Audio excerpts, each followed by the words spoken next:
Assalamualaikum warahmatullahi wabarakatuh.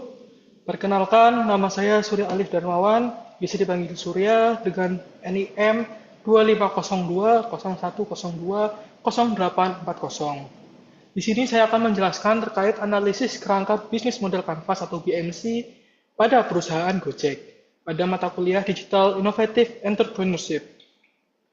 Baik, di sini pertama-tama saya ingin menjelaskan apa itu bisnis model kanvas atau bisa disingkat BMC. BMC ini merupakan suatu alat strategi yang digunakan untuk mendeskripsikan sebuah model bisnis dan menggambarkan dasar pemikiran terkait konsep bisnis yang awalnya terkesan rumit menjadi lebih sederhana yang ditampilkan dalam sebuah satu lembar kanvas berisi rencana bisnis yang terdiri dari 9 building blocks atau 9 blok bangunan yang merupakan elemen kunci yang saling terintegrasi dengan baik di dalamnya, mencakup analisis strategi baik secara internal maupun eksternal. Nah, teori ini dikembangkan oleh Alexander Osterwalder. Nah, ada apa saja sih 9 elemen bisnis model kanvas tersebut? Yang pertama yaitu adanya customer segment. Pada customer segment ini merupakan pihak yang menggunakan jasa atau produk dari organisasi dan mereka berkontribusi dalam memberikan pendapatan atau penghasilan bagi organisasi. Pelanggan ini adalah pihak yang membayar jasa atau menggunakan produk, kemudian pembayaran tersebut sebagai aliran dana masuk yang menjadi penghasilan bagi organisasi atau sebagai perusahaan. Kemudian yang kedua yaitu ada value proportion atau proporsi nilai yang merupakan suatu keunikan yang menentukan mengapa produk ini atau jasa tersebut pantas untuk dipilih oleh pelanggan. Selain itu juga memberikan suatu pemecahan masalah atau tawaran bagi pelanggan, serta dapat memenuhi keinginan pelanggan. Untuk kemudian yang ketiga adalah channel. Channel merupakan suatu saluran untuk suatu organisasi dapat berkomunikasi dengan pelanggan, menyatakan bagaimana organisasi mampu menyampaikan value proportionnya kepada pelanggan segmennya, seperti itu. Kemudian yang berikutnya, yang keempat adalah customer relationship. Hubungan dengan pelanggan ini merupakan bertujuan untuk memperoleh salah satunya ada pelanggan baru, kemudian mempertahankan pelanggan yang lama, dan juga menawarkan produk atau jasa, baik jasa-jasa yang sudah ada ataupun inovasi baru kepada pelanggan, sehingga diperlukan adanya customer relationship. Yang berikutnya yaitu yang kelima adalah revenue stream. Revenue stream merupakan aliran dana yang masuk, bagaimana organisasi ini memperoleh penghasilan atau uang dari customer segment tersebut. Nah, aliran dana inilah yang akan membuat organisasi tetap operasionalnya tetap berjalan. Kemudian yang keenam adalah key resources atau sumber daya kunci. Nah, key resources ini menggambarkan aset-aset apa saja sih yang penting yang menentukan keberhasilan pengoperasionalan model bisnis suatu organisasi. Yang berikutnya, yang ketujuh ada namanya key activities. Key activities ini merupakan kegiatan yang menentukan keberhasilan suatu model bisnis. Dan key activities ini sangat berperan penting dalam mewujudkan value proposition suatu perusahaan atau organisasi. Yang berikutnya yaitu ada key partnership. Key partnership merupakan mitra kerjasama dalam pengoperasian organisasi, di mana dalam menjalankan usahanya ini membutuhkan suatu kemitraan untuk mencapai berbagai motif atau tujuannya.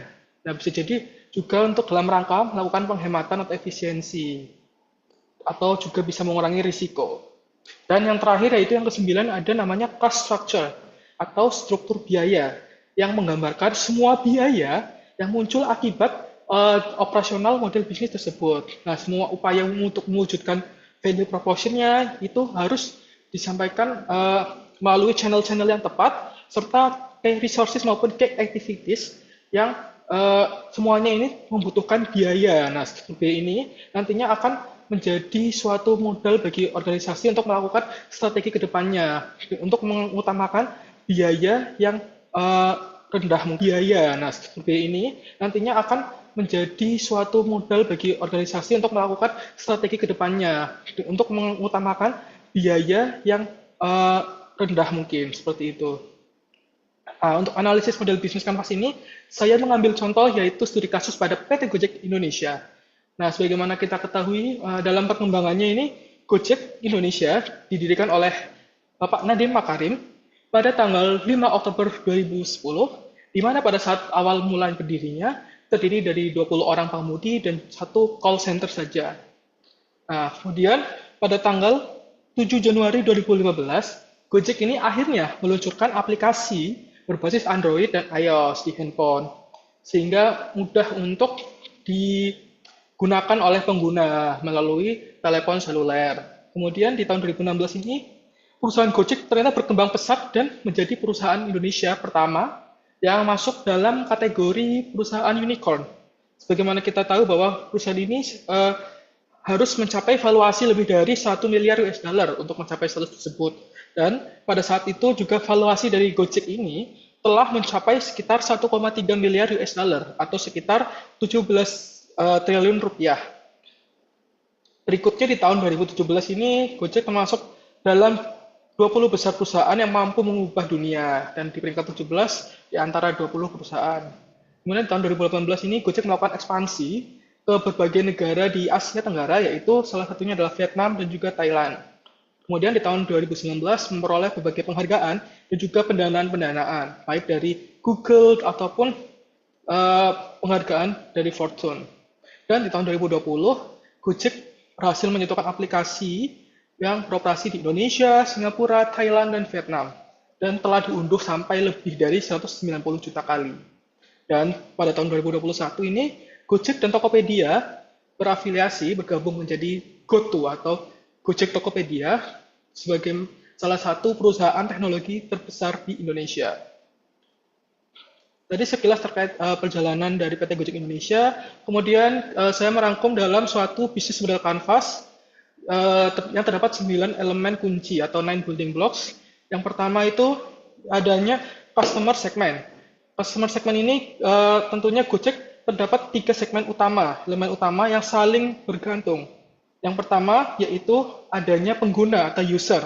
Individu ini tentunya menggunakan transportasi untuk membeli makanan dan juga melakukan pengiriman barang untuk memperoleh manfaat dari aplikasi ini. Nah, yang pertama tentunya dari penggunanya.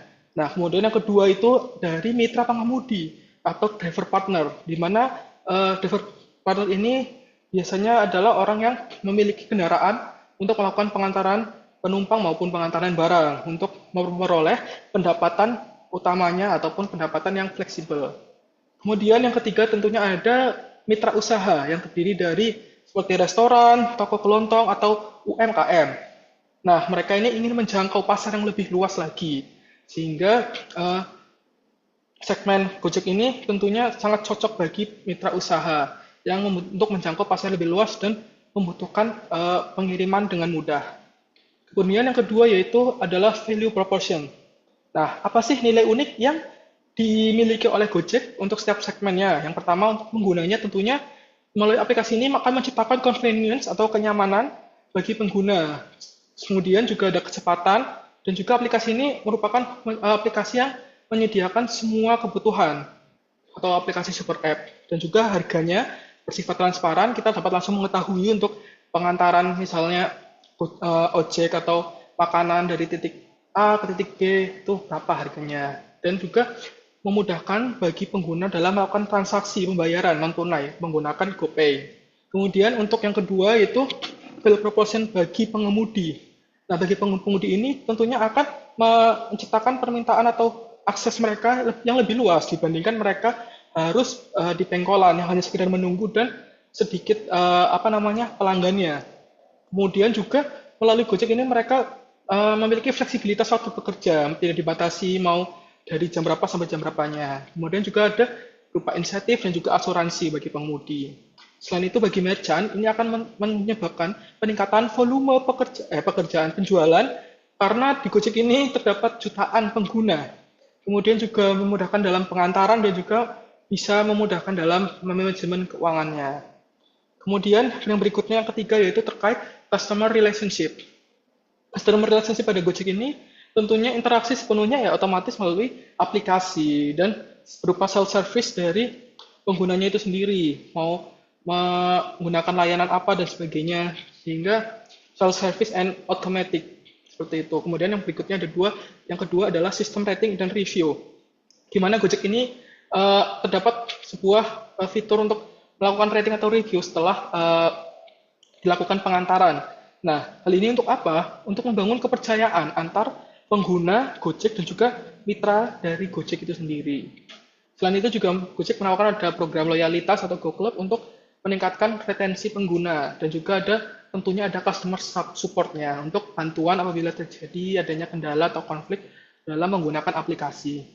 Berikutnya yang keempat adanya revenue stream atau aliran pendapatan. Di sini yang pertama tentunya pendapatan Gojek dari komisi transaksi yang berupa potongan persentase dari setiap pesanan. Umumnya ini sekitar 20% dari pengemudi dan juga ada persentase tertentu, barangkali dari merchant-merchant yang ada di GoFood. Kemudian yang kedua terkait revenue stream ada biaya pengiriman dan jasa. Nah, dalam biaya ini tentunya dalam menggunakan platform aplikasi biasanya ada biaya tambahan yang dibebankan untuk kepada penggunanya. Nah, nantinya akan masuk sebagai pendapatan bagi Gojek. Kemudian yang ketiga ada fitur GoPay sebagai salah satu fintech dalam melakukan transaksi-transaksi keuangan. Nah, di dalamnya itu terdapat biaya transaksi saat kita melakukan pengisian saldo ataupun saat melakukan pembayaran. Di situ biasanya ada tambahan-tambahan biaya. Selain itu juga mereka memperoleh uang dari adanya pengisian saldo para penggunanya. Seperti itu. Kemudian ada namanya juga Go Ads atau untuk melakukan promosi baik dari merchant-merchant yang ingin membayar untuk iklan seperti itu. Kemudian yang kelima ada namanya Key Resources. Di aplikasi Gojek ini tentunya sumber daya utamanya yang pertama adalah aplikasi dan teknologi. Kenapa? Karena berbasis aplikasi ini tentunya diperlukan adanya algoritma, server dan juga analisis data untuk mengolah data-data dari para pengguna. Nah, makanya kedua ada namanya database pengguna. Ini merupakan salah satu resource utama bagi Gojek untuk mengetahui data perilaku konsumen dalam rangka untuk pengembangan produknya, sehingga Gojek mampu menawarkan apa yang pengguna inginkan seperti itu secara cepat dan juga memudahkan bagi iklan untuk masuk kepada pengguna yang tepat melalui adanya database pengguna.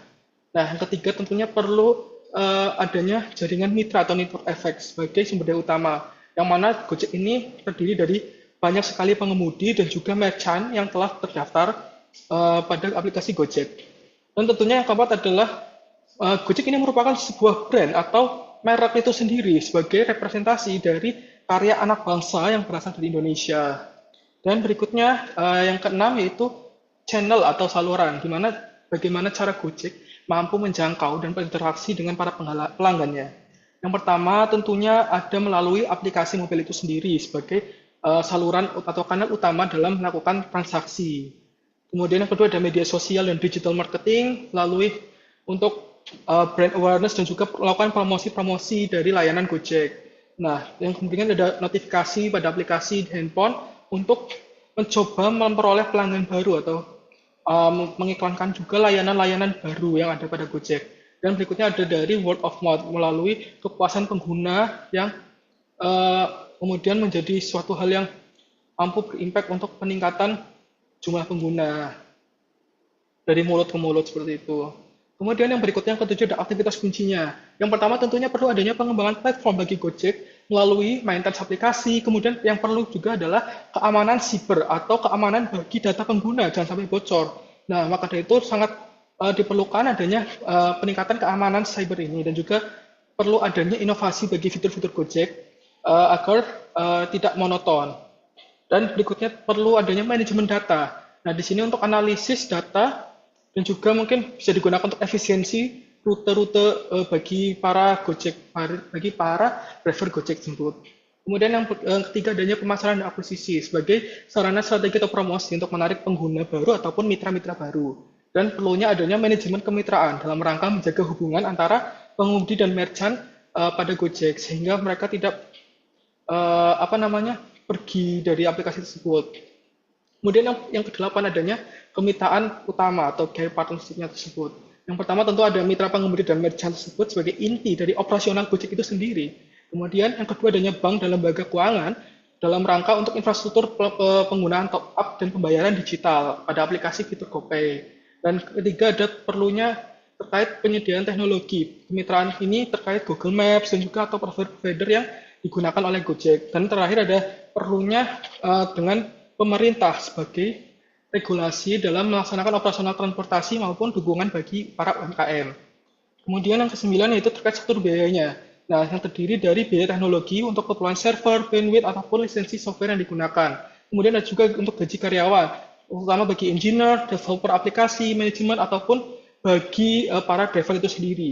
Kemudian yang ketiga ada perlunya biaya pemasaran dan promosi untuk biaya akuisisi pelanggan, baik melalui diskon-diskon yang ada pada aplikasi Gojek. Kemudian untuk biaya legalitas untuk dalam rangka kepatuhan terhadap regulasi, baik ada di Indonesia ataupun di berbagai negara yang ada. Baik, berikutnya yaitu di sini saya akan menjelaskan analisis keterkaitan antar blok pada kerangka bisnis model Canvas PT Gojek Indonesia. Yang pertama terkait penguatan nilai melalui network effects, di mana Gojek menjadi besar ini karena banyak orang yang terlibat. Nah, contohnya semakin banyak jumlah mitra driver akan membuat layanan Gojek ini menjadi semakin lebih cepat dan mudah bagi pengguna untuk menemukan ojeknya tersebut. Nah, hal ini tentunya akan membuat lebih banyak pelanggan dan akhirnya akan meningkatkan keuntungan bagi Gojek itu sendiri. Dan ini akan membuat hubungan jaringan yang sangat kuat ya bagi pelanggan. Di antaranya ada customer segment, terus key partnership, value proposition, dan juga key resources ini saling berkaitan dalam penguatan ini. Kemudian yang berikutnya yaitu diversifikasi pendapatan melalui cross-selling. Nah, melalui cross-selling ini, salah satu contohnya yaitu Gojek menggunakan layanan awalnya seperti GoRide, namun juga itu dapat menarik untuk pelanggan dapat menggunakan fitur lainnya seperti membayar dengan GoPay, sehingga mereka juga mau tidak mau akan melakukan top up uang transaksinya di GoPay, sehingga satu aktivitas ini dapat membuat pelanggan untuk menggunakan fitur-fitur lainnya, mengarahkan pelanggan memberikan keuntungan yang lebih besar bagi Gojek itu sendiri, dan untuk memastikan memperoleh arus pendapatan yang kuat. Sehingga di sini keterkaitannya yaitu antara lain ada value proposition, kemudian ada juga key activities-nya, baik berupa data, kemudian revenue stream, dan akan adanya cost structure. Kemudian yang ketiga adanya efisiensi dari modal. Nah, efisiensi modal ini maksudnya adalah Gojek ini mampu berkembang cepat, tidak membutuhkan suatu kendaraan secara fisik ya, sehingga itu bukan merupakan menjadi tanggung jawab di Gojek, namun menjadi tanggung jawab bagi mitra driver. Mitra driver harus ada syarat memiliki kendaraan seperti itu, sehingga Gojek ini mampu untuk mengukur efisiensi biaya tersebut menjadi lebih sedikit karena perusahaan hanya berfokus pada pengembangan teknologinya saja, tidak memikirkan untuk armada fisik kendaraannya seperti itu. Kemudian yang berikutnya yang keempat adalah keterkaitan pelanggan melalui sebuah kenyamanan yang tinggi, yang mana akan menciptakan hubungan yang kuat dengan pelanggan untuk ketergantungan dalam menggunakan aplikasi Gojek. Di mana tentunya ini akan membuat para pengguna ini sulit untuk berpindah ke lain hati atau berpindah ke kompetitor dari Gojek itu sendiri, dan tentunya hal ini akan meningkatkan arus pendapatan dari Gojek itu sendiri. Dan Gojek ini merupakan BMC yang saling menguatkan. Model ini tidak hanya berfokus, Gojek ini tidak hanya berfokus pada efisiensi biaya, namun juga dapat menciptakan network effect yang kuat dalam rangka peningkatan kualitas dari aplikasi tersebut, sehingga mampu meningkatkan volume transaksi atau pendapatan bagi Gojek dan memperkuat posisi Gojek sebagai pemimpin dalam kewirausahaan digital Indonesia seperti itu. Oke, mungkin sekian dari saya. Sebelum saya akhiri, akan saya tutup dengan sebuah pantun. Burung irian, burung cendrawasih. Cukup sekian dan terima kasih. Wassalamualaikum warahmatullahi wabarakatuh.